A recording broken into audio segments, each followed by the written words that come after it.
오늘 이 시간은 진정한 사랑이라는 제목을 가지고 하나님 말씀을 증거하도록 하겠습니다.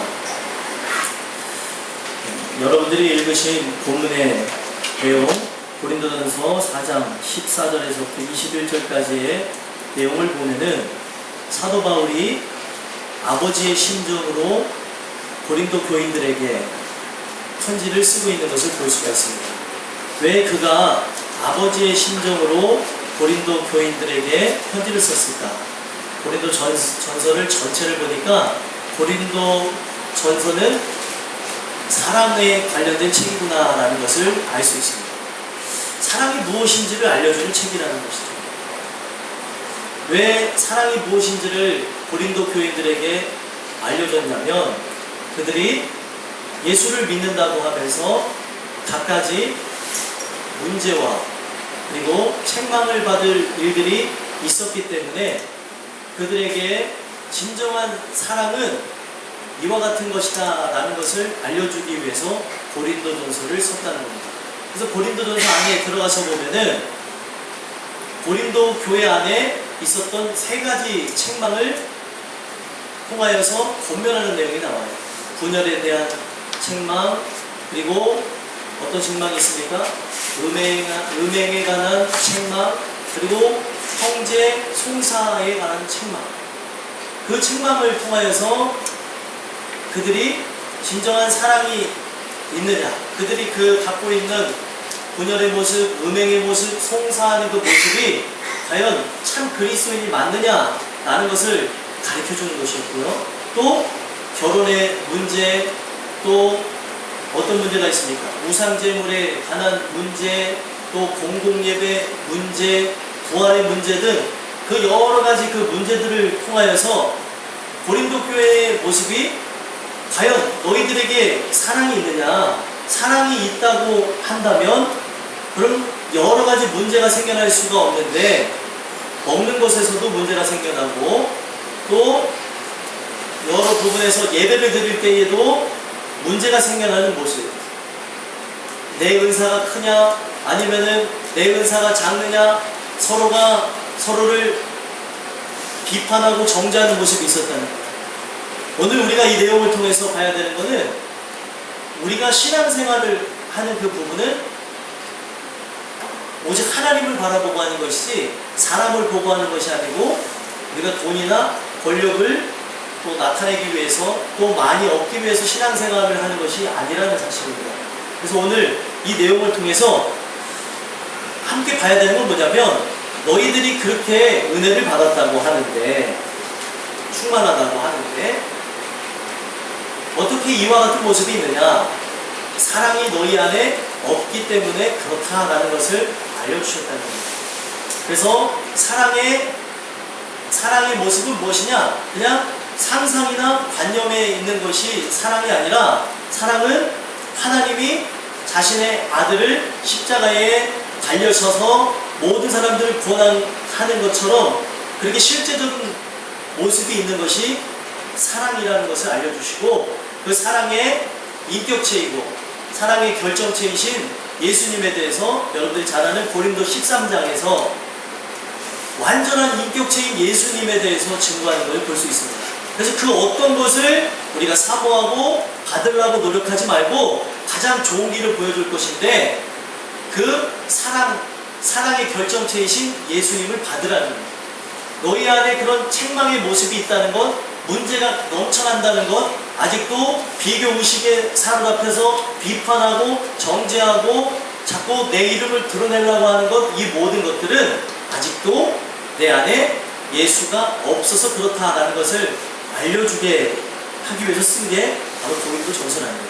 특별히 오늘 고린도전서 4장 14절에서부터 21절은 바울이 아버지의 심정을 갖고 고린도 교인들을 책망하고 있는 그런 장면을 여기 안에 그려놓고 있습니다. 편지로 이렇게 적어놨는데 저는 이 내용을 통해서 사도 바울이 여러분들 평생 총각으로 살다가 죽은 사람이 사도 바울입니다.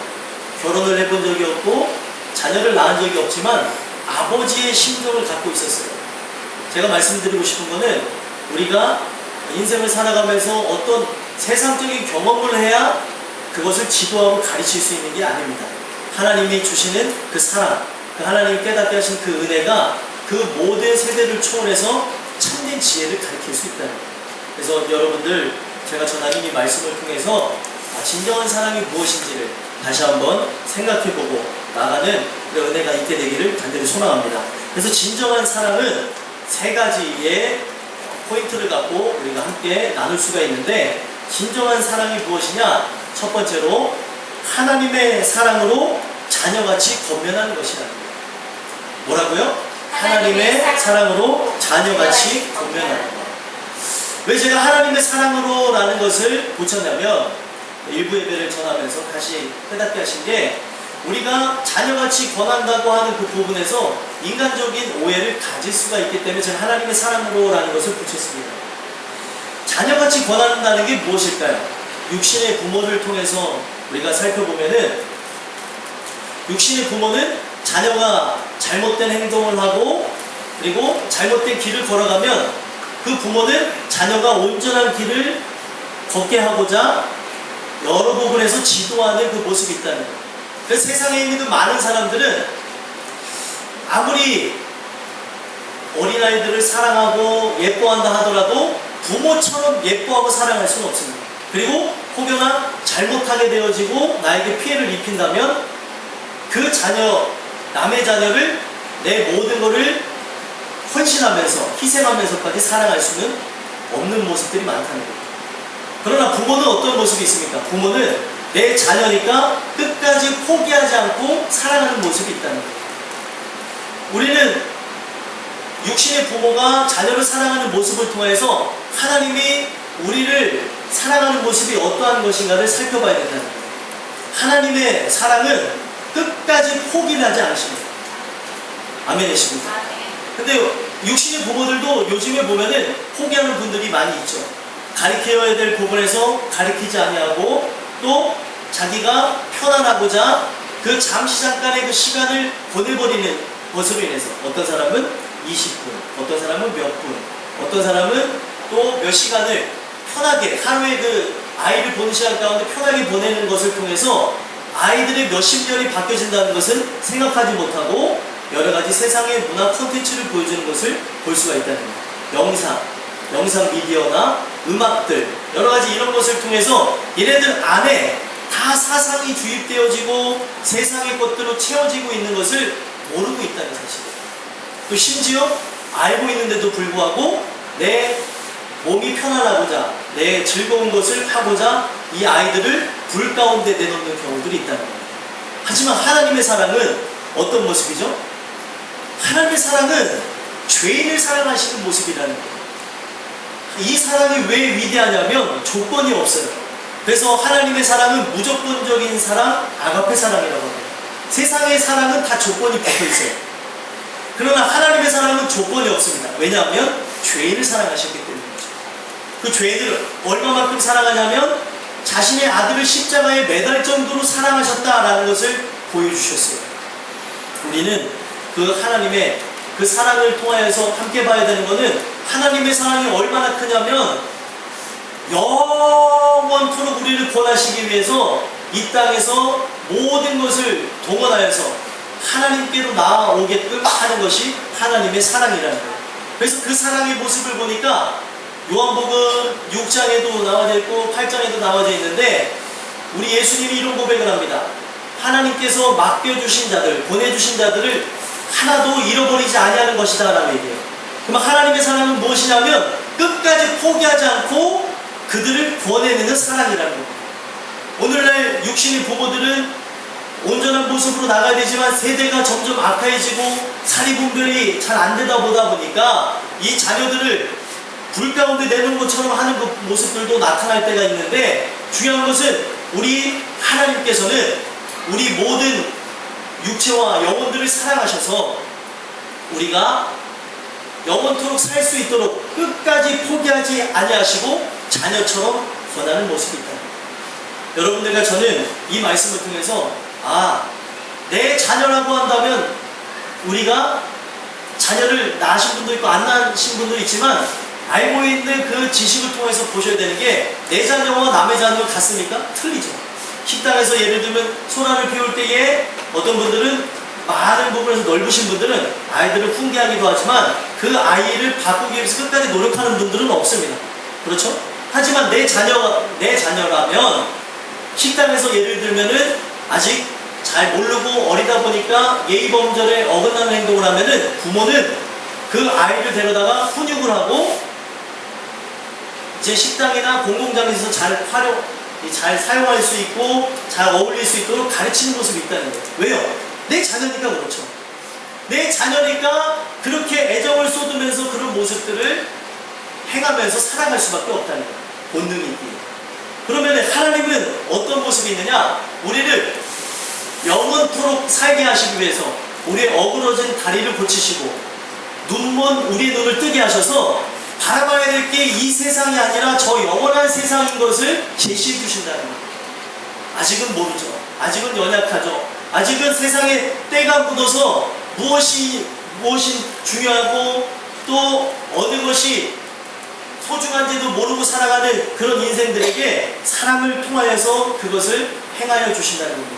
소망하기는 여러분들과 저는 사도 바울이 사랑하는 자녀같이 그 권면하는 그 권면의 그 사랑이 여러분들에게도 있어졌으면 좋겠습니다. 그런데 이거는 육신의 사랑이 아닌 내가 결단함으로 되는 게 아니라 하나님의 사랑을 받은 사람이 하나님의 사랑을 줄 수 있는 거예요. 여러분들 우리가 세상의 불신 이웃들을 볼 수 있어요. 아직 불신자들의 모습들을 볼 수도 있고 또 교회 안에서도 아직 연약한 사람들을 볼 때도 있습니다. 근데 내가 죽을 수밖에 없는 그런 자였지만 은혜 가운데에 변화가 된 사람이라면 내 모습을 하나님께서 늘 기억하게 하신다는 거죠. 우리는 자꾸 잊어요. 내가 어떤 사람이었는지를. 그런데 은혜는 뭐냐면 내가 얼마나 추악했던 존재인지를 다시 인식시켜 주시고 오늘도 내 죄를 발견하게 하셔서 얼마나 연약한 존재인지를 보게 하신다는 거예요. 그럼으로써 나타나는 현상이 뭐냐면 아직까지 주님을 모르는 그 사람들을 향해서 긍휼한 마음을 갖고 보는 것이지 그들의 그 모습을 갖고 왜 나는 이렇게 하는데 저 사람은 이렇게 못할까 비판과 정죄의 눈으로 그리고 나는 잘한다는 식으로 그런 모습들이 나타나지를 않는다는 거예요. 빛비침을 완전하게 받은 자라면 내 안이 바뀌어졌기 때문에 하나님의 사랑의 눈으로 모든 이들을 보게 되었습니다. 그러면 저 사람은 저런 모습이 있고 이런 모습이 있고 아 이런 것이구나. 사도 바울은 자기가 복음으로써 너희들을 낳았다라고 얘기합니다. 복음으로써 너희들을 낳았다. 세상에 그리스도 안에서 수많은 스승이 있지만 나는 너의 아버지와 같은 존재다라고 얘기를 합니다. 그래서 여러분들 우리 기독교는 그런 게 우리 기독교라고 표현하겠습니다. 기독교는 그런 게 없는데 천주교는 신부님을 뭐라고 부르냐면 father 해갖고 아버지, 아빠 이렇게 부릅니다. 그래서 그 모든 부분에서 그 자기 안에 있는 그 모든 것들 나에게 가르쳐 주십시오. 나에게 길을 제시하는 사람이라고 해서 그런 것을 들으려고 하는 모습이 있다는 사실이죠. 제가 왜 이런 말씀을 드리냐면 복음으로써 그들을 낳기 때문에 아버지는 어떤 심정으로 자녀를 바라보냐면 어떤 자녀는 다리가 약한 자녀가 있고 어떤 자녀는 손이 약한 자녀가 있고 어떤 자녀는 속이 안 좋은 자녀도 있고 어떤 자녀는 이거는 잘하는데 이건 못하는 자녀가 있고 그런 모든 모습으로서 다 자녀를 낳아보신 분들은 알겠지만 자녀가 어떤 자녀는 이런 게 뛰어나고 어떤 자녀는 이게 뛰어나지 않은 것처럼 이 아버지의 심정에서 열 손가락이 있지만 깨물어서 안 아픈 손가락이 있습니까 없습니까? 이렇게 얘기하면 또 깨물어서 안 아플 수도 있죠. 더 사랑하는 사람이 있습니다 라고 얘기하실 수도 있지만 더 사랑하시고 더 관심이 간다고 하겠지만 내 자녀를 향한 사랑은 똑같습니다. 관심이 더 가는 거죠. 연약한 자녀에게 더 관심이 가는 것은 본능이에요. 본능. 그래서 자연에서도 본능에 의해서 연약한 자녀들을 내쳐버리기도 하고요. 연약한 짐승들을 내쳐버리기도 하고 또 연약하기 때문에 더 보호하는 일들도 있다는 거예요. 본능에 의해서 살아가는 그 모습이 있습니다. 제가 왜 이런 말씀을 드리냐면 그래서 아버지의 심정으로 사도 바울이 권면하는 건 뭐냐면 모든 이들이 주님 안에서 온전하게 세워지고자 하는 그 마음을 갖고 권했다는 거예요. 아직까지 부족하고 아직까지 연약하고 아직도 이 죄를 사랑하고 세상을 사랑하는 그들의 모습, 그들의 모습을 보면서 막 그 여러 가지 부분에서 비판하고 정죄하고 아주 매섭게 하고 싶은 마음도 있었지만 그들의 그 연약함을 알고 다 주님 안에서 회복되어졌으면 하는 그 마음, 그 사랑하는 그 마음을 갖고 권면했다는 거예요. 여러분들, 우리가 주님 주신 은혜를 통해서 여러분들의 자녀들에게 하는 것뿐만이 아닌 여러분들이 부모에게 하는 것뿐만이 아닌 세상에 있는 그 모든 이웃에게 아버지의 심정, 그 영혼을 사랑하는 하나님의 심정을 갖고 자녀에게 권하듯이 권하게 되어진다면 우리의 그 인생을 살아가는 그 삶 속에 그 많은 이들이 그리스도에 대해서 관심을 갖고 그리스도를 만난 사람의 얼굴은 저런 모습이고 그리스도를 만난 사람의 그 걸음의 그 발자취는 저러한 향기를 나타내며 저런 아름다운 모습이 있구나라는 것을 알게 될 것이다. 소망하기는 이거는 우리의 노력과 결단으로 되는 것이 아니기에 하나님의 사랑을 우리가 은혜를 통해서 받게 되어지므로 우리 세상에 있는 모든 사람들을 만날 때에 자녀를 권하는 것처럼 그 사랑하는 그 마음을 갖고 그들을 권면하고 나갈 수 있는 그런 은혜가 주님 주시는 은혜를 통해서 올 수 있게 되기를 간절히 소망합니다. 두 번째로는요, 진정한 사랑은 무엇이냐면 하나님의 사랑으로 가르치는 것을 의미합니다. 하나님의 사랑으로 가르치는데 왜 하나님의 사랑으로 가르쳐야 된다고 얘기하냐면 오늘날 문제가 뭐냐면 가르쳐야 될 것을 가르치지 않기 때문에 문제가 생겨난다는 것이죠. 모든 부분에서 우리는 잠깐을 편하게 하기 위해서 그런 부분들을 패스하고 넘어가게 되어진다면 아이들의 모습을 갖고 얘기할게요. 이 사도 바울이 구성애적인 그런 모습, 아버지의 모습을 갖고 권면한 거니까 제가 그렇게 말씀을 드리겠습니다. 자녀라고 한다면 이 자녀에게 가르칠 거를 가르치지 않으면 세상과 사람들을 만나는 부분에서 도태가 되어질 수 있다는 거예요. 우리가 육신적으로 하는 그 부분에서 배워야 될 그런 예의와 범절을 잘 배우지 않는 것을 통해서 세상에서 자라나는 데서도 문제가 생겨날 수 있는데 사도 바울은 무엇을 가르치고자 하는 것이었냐면 세상의 예의 범절을 가르친 것이 아니라 영원하신 그 하나님을 만나는 것을 가르쳤다는 거예요. 그래서 좀 여러분들이 성경을 읽어보시면 부담스러울 수 있겠지만 사도 바울이 뭐라고 얘기를 합니까? 16절에 보니까 내가 너희에게 권하노니 너희는 누구를 본받는 자가 되고 나를 본받는 자가 되고 여러분들 그렇게 말할 수 있습니까? 나를 좀 본받아봐 이렇게 농담 삼아서는 잘해요. 나를 좀 본받아. 내가 이런 사람이야. 날 좀 봐도 나를 좀 본받아 이런 표현하지만 사도 바울이 나를 본받으라고 하는 이 말은 그런 말이 아니라는 거예요. 사도 바울은 겸손한 사람일까요? 교만한 사람일까요? 겸손한 사람. 근데 겸손한 사람이 나를 본받으라고 하면 겸손한 느낌이 나세요? 교만한 느낌이 나세요? 교만한 느낌이 나죠. 나를 본받으라고 하는 것은 어떤 것이냐면 디모데전서 1장에 보니까 내가 은혜 중에 죄인 중에 괴수가 된 것을 본받으라. 아멘이십니까? 이 고린도 교회에 많은 사람이 있었는데 죄인 중에 괴수가 있었어요? 없었어요? 없었어요. 다 자기들이 다 잘났다는 거예요. 그래서 육신의 인맥에 의해서 분열이 일어났습니다. 육신의 인맥에 의해서 너는 아볼로 파냐? 너는 게바 파냐? 너는 무슨 파냐? 하면서 그런 싸움이 일어났다는 겁니다. 그게 이 고린도전서 1장에도 언급이 되어져 있고 다시 한번 이 언급하는 부분에서 3장에서도 자세하게 언급하고 있습니다. 우리가 봐야 되는 것은 아볼로파도 아니고 바울파도 아니고 게바파도 아니라는 거예요. 교회는 어떤 곳입니까? 교회는 인맥에 의해서 모여질 수 있나요? 없나요? 있나요? 없나요? 잘 대답하시죠. 있나요? 없나요? 있죠. 그러면은 교회 안에 인맥에 의해서 모여졌다고 하면은 인맥을 자랑해야 되나요? 자랑하지 말아야 되나요? 자랑하지 말아야 된다는 거예요. 여기는 교회라고 하는 것은 여러 부분에서 사위도 없고 조카도 없고 아들도 없고 딸도 없는 것이 교회입니다.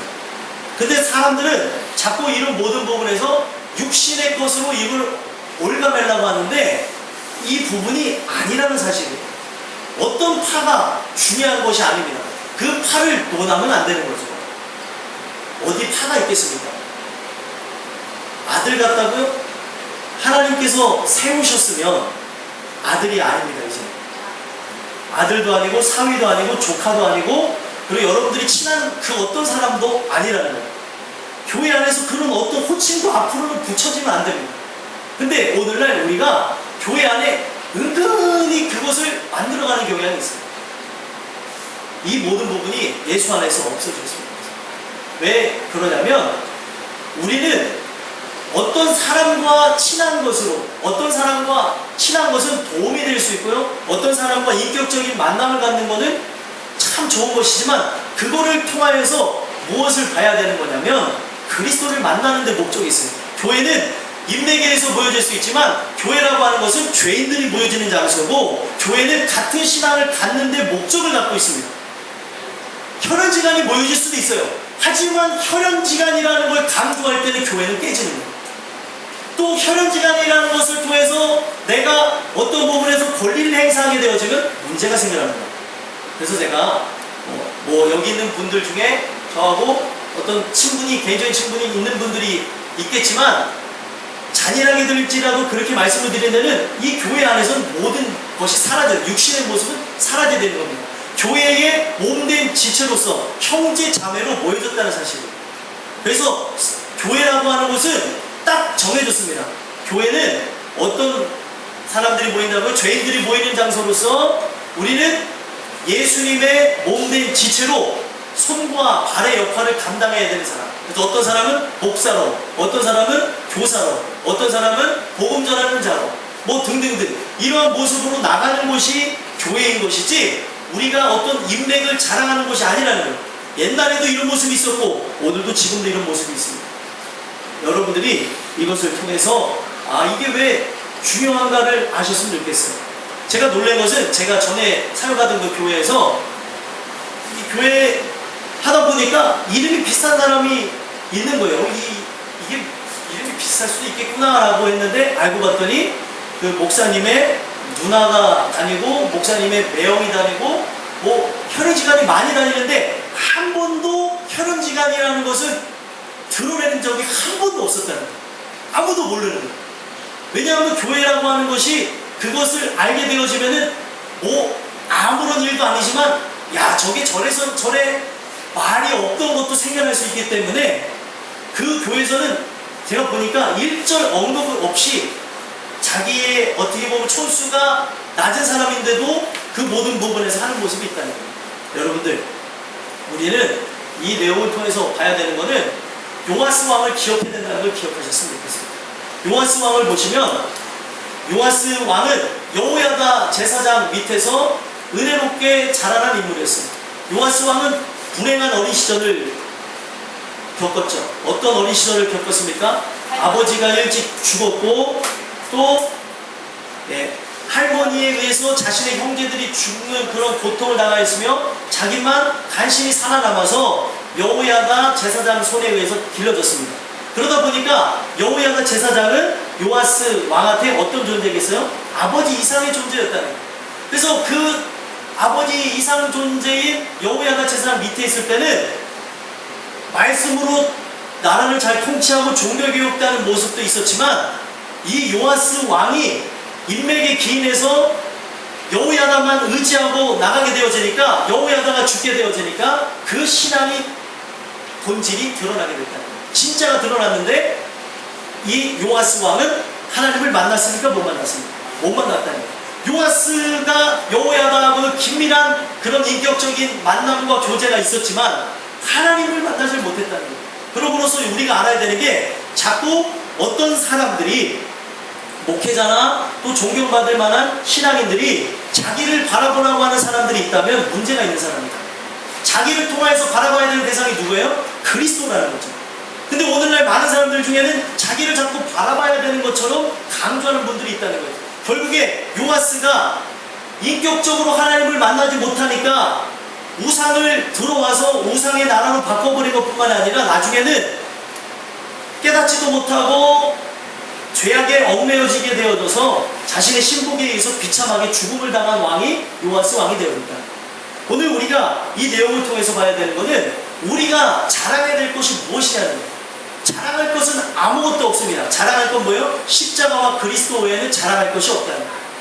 사도 바울이 증거했던 것은 내가 은혜를 통하여서 죄인 중에 괴수가 된 것을 너희들은 본받으라는 거예요. 그 은혜를 통하여서 그것을 너희들 또한도 그런 역사가 일어나는 거예요. 내가 이렇게 되어진 것은 무엇 때문입니까? 은혜를 통해서 예수를 만났기 때문이라는 거예요.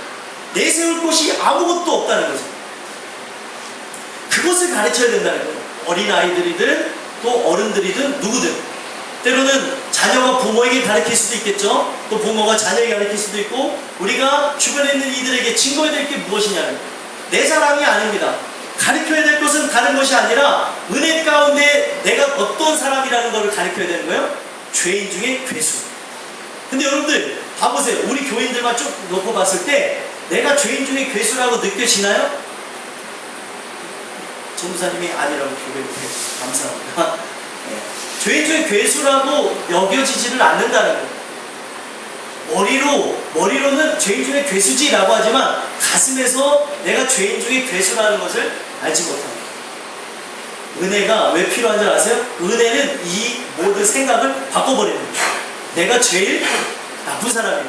내가 제일 낮은 사람이에요. 그러면은 여러분들 이거는 뭐냐면 주권이 무너진 상태, 죄인 중에 괴수라는 거는 내가 너무 지은 죄가 많아서 나는 할 말이 없습니다라가 바로 죄인 중에 괴수라는 거예요. 근데 우리는 내가 죄인 중에 괴수가 되지 않으니까 끊임없이 내 주권을 내세우고 끊임없이 비판과 정죄의 날을 갖고 우리 세상에 있는 많은 사람들을 보고 우리 이제 그리스도의 피로써 맺어진 우리 형제자매들을 보고 있다는 거예요. 소망하기는 우리 땅끝의 모든 식구들이 은혜를 통해서 죄인 중에 괴수가 됐으면 좋겠습니다. 그러면 죄인 중에 괴수가 되면 어떤 일들이 일어날까요? 교회 안에서 죄인 중에 괴수가 되어져요. 죄인 중에 괴수가 되면은 쉽사리 우리가 어떤 부분에서도 들리지를 않게 되어질 수가 있습니다. 성경의 용어예요. 들리지 않는 것. 우리 모든 사람들은 나라는 존재가 드러날 수밖에 없는 육신을 입고 있어요. 근데 은혜가 입혀지게 되면은 그런 일들이 없어진다는 거죠. 내가 가장 큰 죄인인데 무슨 할 말이 있어요? 내 안에 그런 일들이 일어나는 거예요. 실제가 됐는데 이 죄에 대한 것이 죄에 대한 것으로 해서 애통이 일어나는데 어떻게 우리가 누구를 바라보고 누구를 그렇게 할 처지가 되어질 수 있냐. 은혜는요 바깥으로 역사하는 게 아니라 안으로 역사하는 겁니다. 그래서 안이 빛이 비춰져서 바꿔지게 되면 바깥에가 바뀌어지는 거예요. 근데 오늘날 우리는 바깥에 그런 모습들은 변화되기를 정말 원하고 그것을 치중하면서 하는데 하나님의 빛은 영혼, 육을 뚫고 들어가는 빛입니다.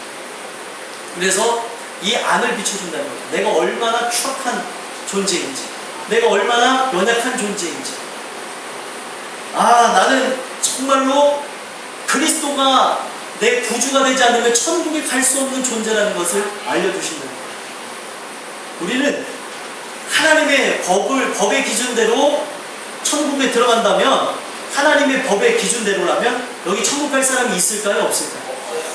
은혜의 기준을 제시되어져야 천국에 갈 수 있는 것이지, 하나님의 법의 기준대로라면 여기 있는 모든 사람들은 천국에 갈 수가 없다는 거예요. 근데 은혜는 뭐냐면 내가 하나님의 법에 의해서 나는 천국 갈 수 없는 존재입니다 라고 깨닫는 게 은혜고, 나는 갈 수가 없는 존재니까 주님만이 나의 유일한 키워, 유일한 구세주입니다 라는 고백이 일어나는 사람이 은혜 받은 사람입니다. 근데 오늘 우리는 머리로는 이것을 다 알아요 이미. 근데 실제가 되지 않으니까 우리가 예배가 끝난 다음에도 끊임없는 전쟁의 시작이 예배 후에서부터 시작되어집니다. 가정으로, 직장으로, 사회로 나가는 모습에서 여러분들과 저는 이 주시는 은혜를 통해서 나를 본받는 자가 되라고 고백을 했던 사도 바울의 고백처럼 우리의 모습들이 은혜를 통해서 죄인 중에 괴수가 되기 원합니다. 고린도 교회는 진짜 하나님이 주시는 그 사랑이 결정체이신 예수를 받지 못하니까 끊임없이 자기의 의를 드러내고 끊임없이 자기를 높이는 그런 모습들이 있었다는 거예요. 오늘도 마찬가지입니다. 우리가 이 은혜가 여러분들과 저에게 입혀지지 않는다면 끊임없이 내 이름을 높이는 모습, 내 명예와 권력과 또 나의 그 모든 자랑을 늘어놓는 그런 모습들이 생겨날 수밖에 없게 되었습니다. 여러분들 소망하기는 여러분들과 제가 은혜를 통해서 이런 모든 부분들이 변화되길 간절히 소망합니다. 마지막 세 번째로는 진정한 사랑은 무엇이냐면 하나님의 사랑으로 징계하는 것이 진정한 사랑이라는 거예요. 디모데를 보내는 이유는 뭐냐면 디모데를 보내가지고 하나님의 말씀을 들은 것을 생각나게 하기 위해서 디모데를 보냅니다. 지금 사도 바울이 갈 수 있는 상황은 아니었어요. 그렇기 때문에 디모데를 보내서 그동안 가르침을 받았던 모든 교훈들이 생각나기 위해서 그들을 보내는데 자기가 가지 않으니까 어떤 일들이 일어났어요? 디모데를 보내니까 우습게 보는 경향이 있어요. 디모데나 바울이나 하나님의 사람인데 뭐 예를 들면은 부교육자를 보냈다고 해서 우습게 보면 되냐는 거예요. 아니죠. 하나님의 사람으로서 그 모든 일을 진행하고 하고 있다는 것을 봐야 되는데 사람들은 그런 의식을 갖고 바라보는 게 있으니까 문제가 생겨났습니다. 그랬더니 그 교만한 그들에게 너희들이 내가 나아가지 아니하니까 스스로 교만하겠는데 내가 허락하시면 너희들에게 나아가서 확인해 보겠다는 거예요. 무엇을 확인합니까? 교만한 자들의 말이 아니라 오직 그의 능력을 알아보겠다라고 얘기하고 있어요. 그 능력을 알아보겠다. 그래서 그 능력이 무엇이라고 얘기하고 있어요? 20절을 보니까 하나님의 나라는 말에 있지 아니하고 오직 능력에 있습니다. 이렇게 얘기하고 있습니다. 이게 무슨 의미냐? 왜 이것을 징계하려고 했을까라고 생각할 수가 있잖아요. 하나님의 나라는 말에 있지 아니하고 오직 능력에 있다. 중요한 내용이에요. 여러분들 이거 들으셔야 돼요. 왜 이런 말을 했을까요? 능력이라고 하면 우리가 생각하는 막 힘, 파워, 어떤 이적과 기사를 얘기하는 게 아닙니다. 근데 대부분 많은 사람들이 이것을 이적과 기사를 나타내는 말로써 인용해서 써요. 하나님의 나라는 말에 있지 아니하고 오직 능력이 있습니다. 할렐루야! 막 옷을 집어서 딱 던지면 옷 맞아가지고 막 은혜를 받았다 그러고 병이 났다 그러고 아닙니다.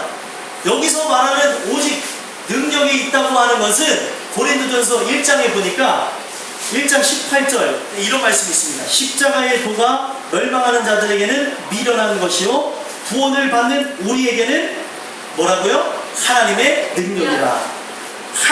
여러분들 구원을 받은 사람들에게는 하나님의 능력이래요. 뭐가 하나님의 능력입니까? 십자가. 그러면은 사도 바울의 징계를 통하여서 그들을 알아보고자 했던 게 뭐였을까요? 그들의 삶 가운데 십자가가 실제화됐느냐, 이것을 알아보겠다는 거예요. 능력에 있다고 하는데 십자가의 그 능력을 체험했느냐? 말에 있는 것이 아니다. 하나님의 나라는 그냥 말에 있는 것이 아니라 오직 능력에 있다. 십자가를 통하여서 들어갈 수 있는 나라다. 십자가를 통하여야지만 경험할 수 있는 나라다라는 거죠. 어떤 말을 외우고 그것을 조사와 여러 가지 것들을 명사, 동사를 엮어가지고 만들어내는 미사오브가 아니라 실제적인 삶이라는 거예요.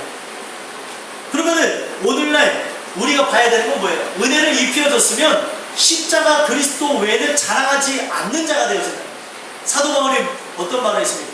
그는 굉장히 똑똑하고 그리고 지성을 갖췄으며 모든 부분에서 그의 가문이나 자랑할 것이 많은 사람이었지만 진짜 참 예수를 만나니까 어떻게 되어졌습니까? 그리스도와 십자가에 달리신 그리스도와 십자가 외에는 자랑할 일을 원치를 않는다라고 얘기했다. 오직 자랑할 것은 십자가와 그리스도밖에 없다는 거예요. 근데 오늘날 우리는 자랑할 게 그렇게 많아요. 어떤 사람은 자랑할 게 없으니까 술 먹는 걸 자랑해. 내가 주량이 얼마인데? 그래서 이런 자랑을 하는 것뿐만이 아니라 자랑할 것이 없으니까 무엇을 자랑합니까? 내 자녀를 자랑하고 내 손주를 자랑하고 자랑할 것이 없으니까 뭘 자랑해? 내가 뭐 옛날에 돈이 많았다는 걸 또 자랑하고 자랑할 것이 없으니까 오늘날 우리의 인생 속에 썩어질 것들을 늘어놓는 그런 모습이 있다는 거예요. 성경은 은혜가 입혀지면 심플해집니다. 아주 간단해져요. 왜 그렇습니까? 사도 바울이 은혜를 받으니까 모든 걸 뭘로 여겼어요? 배설물로 여겼습니다. 배설물로 여기는 거는 가치가 있어요, 없어요? 여러분들 정말 식사 전에 죄송한데 여러분들이 오늘 딱 이제 화장실에 갔는데 황금변이 나왔어요. 그랬다가 이 황금변 귀중한 거니까 막 봉지에 넣어가지고 귀중하게 싸갖고 다니는 사람 있나요? 없어요. 예, 죄송합니다. 너무 리얼했는지 뒤에서 박경식 건데 표정이 너무 리얼. 그럼 목사님 아니죠? 이런 표정을 했어요. 자, 아니잖아요. 배설물은 어떤 거예요? 여러분들 버리는 거예요. 그래서 여러분들 어떻게 합니까? 우리는 변을 보고 물을 내려요. 이거 오늘은 용과 같은 게 나왔네, 뱀 같은 게 나왔네. 이걸 자랑하는 사람들은 없잖아요. 죄송합니다. 식사를 하는 표정들이 어두워지셨는데 아니 그렇다는 거예요. 그 배설물은 그냥 우리가 변기의 버튼을 내려서 내려버리는 것처럼 버려버리는 것이라는 거죠. 그렇게 더러운 것이고 추악한 것이라는 거예요. 냄새가 나고 오물이라는 겁니다. 근데 냄새가 나고 오물이라는 것이라는 것을 성경에서 가르쳐주고 있는데 오늘날 왜 그걸 끌어안고 있냐는 거예요. 이걸 끌어안고 자랑하고 드러내고 여러분들 다 자랑하잖아요. 뭘 자랑해요? 여러분들을 생각해보시면 돼요. 자랑할 게 없으니까 어떤 사람들은 집에 있는 키우는 반려견들도 막 자랑하고 자랑할 게 없으니까 저 자랑하고 우리는 이 내용을 통해서 봐야 되는 것은 은혜가 입혀진 사람은 너무나 단순해진다. 너무나 단순해. 자랑할 게 아무것도 없습니다. 내가 갖고 있는 부귀와 영화도 자랑할 것이 못되고 또 명예도 자랑할 것이 못되고 권력도 자랑할 것이 못되고 그 어떤 부분에서 내가 하는 모든 은사도 자랑할 것이 못되고 내가 하는 그 섬김도 자랑할 것이 못되고 혹시나 이게 드러나면은 혹시 내가 하나님의 나라에 그 선포되어짐이 방해되지 않을까 하는 게 진짜 우리의 모습인데 오늘날 우리는 자꾸 드러내고자 하는 모습이 있다는 거예요. 아닙니다. 자랑하지를 않게 되었습니다.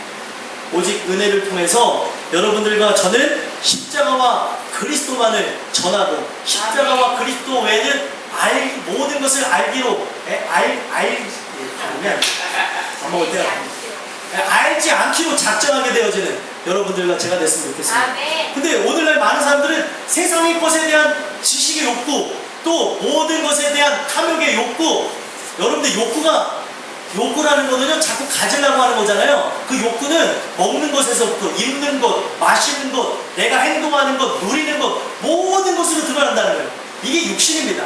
없다면 거짓말이에요. 하지만 이러한 욕구보다 은혜가 입혀지면 의에 줄이고 목이 마른다는 거예요. 그 의에 줄이고 목이 마르니까 이것을 해결할 분은 예수님밖에 없으니까 그 예수를 바라보게 된다는 거죠. 나는 뭐에 목이 마른지를 봤으면 좋겠어요. 뭐에 줄인지를 봤으면 좋겠어요. 어떤 사람들은 이게 막 줄이니까 그 쓸데없는 것들을 막 채우잖아요. 어떤 사람들은 그게 내가 지금 뭐에 줄인지를 몰라서 그래요. 어떤 거에 푹 빠져 있잖아요. 그거는 내 영혼이 굉장히 배고프다는 거예요. 푹 빠져서 가는지도 모르고 영생이 없는 그 쓸데없는 것에 내 모든 열심과 열정을 쏟고 있는 이것은 내 영혼의 공고함을 나타내는 것입니다. 그런데 많은 사람들이 이게 공고한지를 모르니까 계속해서 그것으로 채우려고 하니까 여러분들 차를 아무리 좋은 차로 바꾼다고 바뀌어져요? 채워집니까? 안 바뀌어지는 것이고 이 사람은 똑같아요. 두 발로 다니는 사람은 두 바퀴를 원한다고 그러고요. 두 바퀴를 타고 다니는 사람은 네 바퀴를 원한다고 그러고요. 네 바퀴 타고 다니는 사람은 이제는 비행기를 원한다고 그러고요. 초가상간에 사는 사람은 이제 주택에 살기를 원하고 주택에 살기를 원하는 사람은 이제 펜트하우스 이런 데 살기를 원한다는 게 인간이라는 거예요.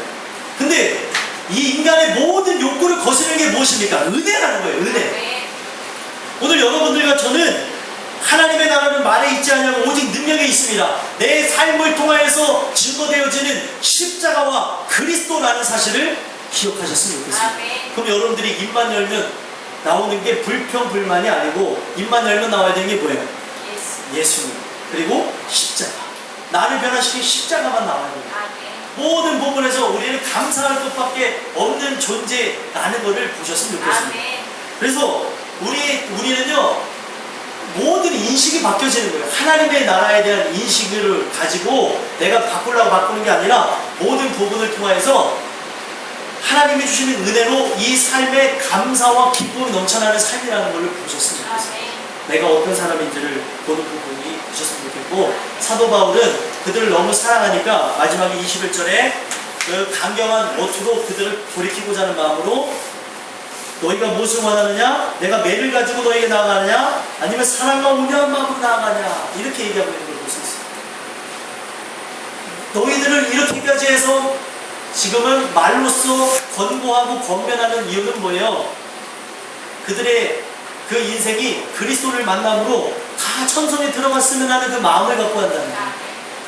오늘 말씀도 마찬가지입니다. 제가 여러분들에게 이런 말씀을 드리는 것은 여러분들 모두가 천국 갔으면 하는 마음으로 이 말씀을 권면해 드리는 거예요. 근데 하나님의 사랑은 관념이 아니고 이상이 아닙니다. 실제이기 때문에 진짜 사랑이 입혀진 자들은 하나님이 놓치질 않기 때문에 징계를 통하여서, 지금 사도 바울의 말을 통하여서 그 말로서의 징계는 제일 감사한 징계고요. 그 다음에도 깨닫지 못하면 어떻게 해요? 하나님이 이제 매를 들고 치심으로 여러 가지 방면을 통해서 내 죄악의 것들, 쓰레기들을 내려놓는 과정들이 생겨난다. 소망하기는 매를 맞고 깨닫는 것도 감사한 일이지만 매를 맞기 전에 깨닫게 되는 은혜가 있었으면 좋겠습니다. 그래서 오늘 이 말씀을 여러분들 마음 가운데 새기심으로 진정한 사랑이 여러분들 안에 새겨지는 귀한 역사가 있게 되기를 간절히 소망합니다. 기도하겠습니다. 하나님 감사합니다. 오늘 주시는 이 말씀을 통해서 진정한 사랑이 무엇인지를 다시 한번